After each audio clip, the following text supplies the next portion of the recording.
Hello and welcome to Castar Reviews. Happy October, which of course is Halloween month. As a result, I'm going to be taking a look at a horror franchise.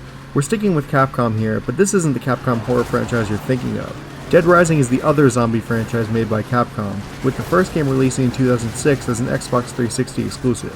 But that was thrown out the window when a Wii port came out in 2009. Dead Rising was also upscaled to be released on the Xbox One and PS4 in 2016.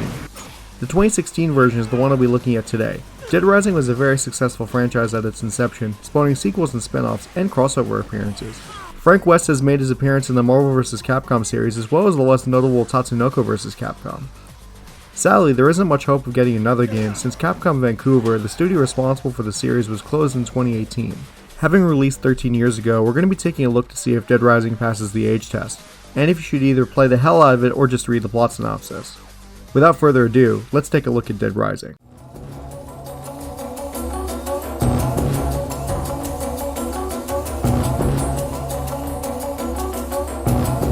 The thing with Dead Rising is that there are multiple endings based on your actions throughout the game. The only ending I will be going over is ending A, which is the true one. Anyway, Dead Rising puts you in the shoes of photojournalist Frank West.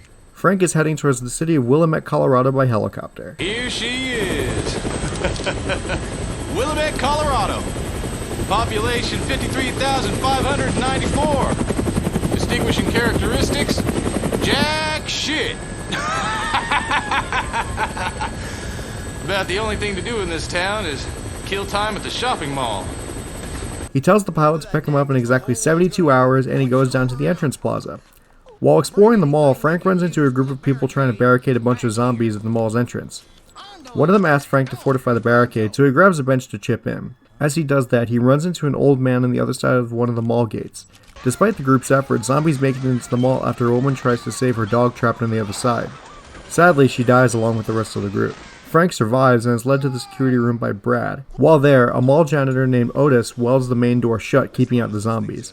Now the main way to get into the mall is through the air ducts. While in the security room, he also meets Jesse, who takes an interest in the old man in the entrance plaza. Before Frank goes back out to take more pictures of zombies, Jesse catches up with him. She gives him a gun and tells him to go give Brad some backup. When they meet up, they run into Carlito Keys, a Hispanic man who is considered by the game to be your first psychopath. Throughout the course of the game's narrative, Frank will run into people who are driven to madness by the zombie infestation. They range from a clown with twin chainsaws to a paranoid grocery store manager, so it's a wide spectrum. Carlito runs away, and Brad tells Frank a bit more about why he and Jesse are at the mall in the first place. Jesse and I are DHS agents, and yes, we are looking for the man in that picture. You're with Homeland Security. Is that guy a terrorist or something? After a while, Frank guides the old man, Dr. Barnaby, and a Hispanic woman named Isabella Keys to the security room. Isabella is actually Carlito's brother, and she's from the Central American city of Santa Cabeza. Apparently, Dr. Barnaby and his crew was looking for a way to mass-produce cattle, but then discovered a bee called a queen that zombifies anything it stings. A queen infected Santa Cabeza, and the US government sent in a special forces team to cover up the mishap. Carlito was incensed at the murder of his people in Santa Cabeza, so as an act of revenge, he released a queen into Willamette. Isabella also tells Frank that Carlito has bombs underneath the mall that could potentially cause a zombie pandemic. Naturally, Frank disarms the bombs, but at the cost of Brad, who is mortally wounded by zombies. Isabella tells the remaining survivors that Carlito has a secret hideout with a laptop full of information and a jammer that was preventing Jesse from calling backup from Homeland Security. Jesse does, however, track Carlito to an underground meat processing plant, where he is captured by a cannibalistic butcher. But Carlito dies from his wounds and gives his locket to Isabella as his dying wish. Isabella uses the locket to figure out the password and Jesse places a call for help. But when the call was placed, it turns out the US Special Forces is going to try and do what they did to Santa Cabeza, literally killing anything that moves. Frank makes his way to the hideout, finding that Jesse has been zombified and a note from Otis. Apparently he took a helicopter with a bunch of survivors and got the fuck out of there. Frank makes his way out to the helipad and Ed picks him up, or so we think. The helicopter is attacked by zombies and crashes. The last we see of Frank is him trying to fight off a bunch of zombies.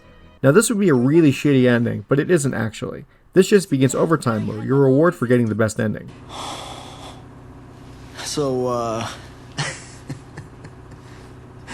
so what you're saying is that I get to spend longer waiting for the inevitable, is that it?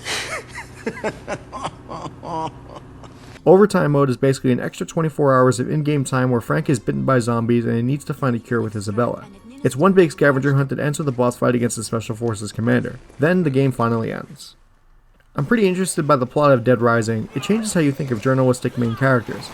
If you were to watch a movie like The Post or Spotlight, you wouldn't find those characters doing half the wacky shit Frank does in Dead Rising. There are different situations, of course, but it's a refreshing take on the character archetype we see a ton of in today's media. Speaking of the characters, they're all pretty interesting. Some of the survivors you meet up with have touching stories, and they all feel pretty human except for psychopaths, who can be funny caricatures at best and insensitive portrayals of mental illness at worst.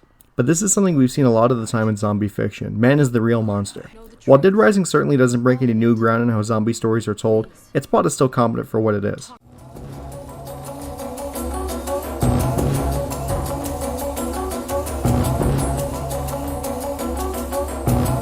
The presentation is actually pretty good considering the year that Dead Rising came out. The mall feels huge and expansive, and there's always something to do, whether it be finding new shortcuts, saving survivors, or killing psychopaths.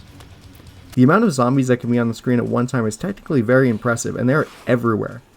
My one gripe really is that some of the character faces don't look all that great. It's a bit inconsistent. Frank's model can sometimes switch quality depending on what facial expression he's making, and Jesse can sometimes look like an American Girl doll in a pantsuit.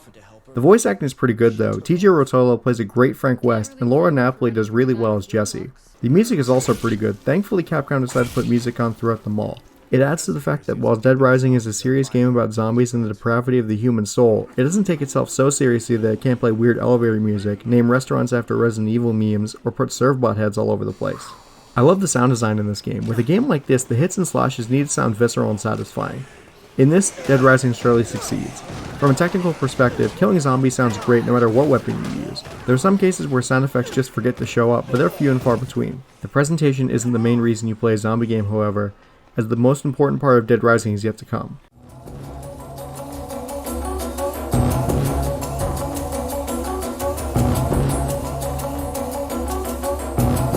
This is where all the interesting stuff happens. So remember back in the beginning when I said that Frank is meeting his charter helicopter in 72 hours? The game doesn't just let you take your time with all the missions and then magically make it back regardless of how long it took you to do everything. You are on the clock throughout the entire game, basically like The Legend of Zelda Majora's Mask, but with zombies. If you're crazy and you want to save all the survivors and kill all the psychopaths, you need to either schedule diligently or follow a guide. Each game day is 2 hours of real time. It doesn't seem like a lot, but it's longer than you think. Also at nighttime, zombies become more aggressive than usual, making it harder to power through with survivors in tow. The main plot is split up into cases, which start at specific times throughout the 3 days. Side quests, on the other hand, are handled by Otis. If you're just casually strolling through the mall, Otis will call you on your walkie-talkie. He tells you about things called scoops. These are your side quests. They must be started within a time limit or they disappear forever. But that's not as daunting as you might think. Most of the time you get plenty of in-game hours to start the quest. Most of the quests end in escort missions with other survivors. If you make it back to the security room, those survivors stay there for the rest of the game. But if they lose all their health, then they die, permanently. This, among other things, is my least favorite part of the game. Your CPU companions are flat out dumb and don't even know how to weave through zombies. This makes dragging them back to the security room a chore. It makes me less motivated to do quests if they're all the way on the other side of the mall, because even with shortcuts it's still a pain in the ass. Speaking of, my biggest complaint with this game, and the reason why I wouldn't recommend playing it, the save system. Oh my god, I hate it. There's no autosave for a game in 2006. Okay, there is an autosave after beginning a new case, but that's it. So let's say that you've made a ton of progress in between cases and died to a psychopath. And let's say, since bathroom save points are very scarce, that you didn't save for a while. Well, then your progress is all for naught because the game kicks you back to your last save point. It is so fucking dumb. Also, when you die, the game presents you with a save and quit option. For the love of God, do not press that. If you do, the game saves your status, i.e. level ups and notebook entries, but deletes your save file. The way that Capcom wants you to play Dead Rising is to die at the beginning and power level until you're ready for the big fights. It's asinine. I would have been happy with the game saving after you rescue a survivor at least, which will give you another incentive to finish those asinine side quests. But this is nuts. My last complaint is with the gunplay. You aim down the sights with the right trigger and fire with X. What? How in the world does that make sense?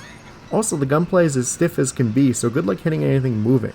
With that negativity out of the way, let's get back to the fun parts about Dead Rising. Since Frank is a photojournalist, he uses his camera to great effect. He can take pictures of zombies and survivors for prestige points. The better the composition of the photo, the more prestige points you earn. You earn points for rescuing survivors and killing psychopaths. You can level yourself up with these, incrementally increasing your health, attack power, running speed, and inventory slots. Your main method of attack is using everyday objects found in the mall, like benches, lead pipes, or guns taken off of zombified mall cops. But these objects break with enough use, so you need to find more as you explore through the mall. You can also use the psychopaths' weapons after they're killed, so that's a plus. Your main way to restore health is with food. Each type of food restores a certain amount of health, with drinks like wine, orange juice, and milk restoring the most at one time. Since you have a limited inventory, you have to manage what you're holding wisely. It's an interesting bit of strategy and makes you think about what you want to bring to a boss fight or a scoop. The gameplay is fun for sure, but the save system can definitely ruin your good mood if you're not careful.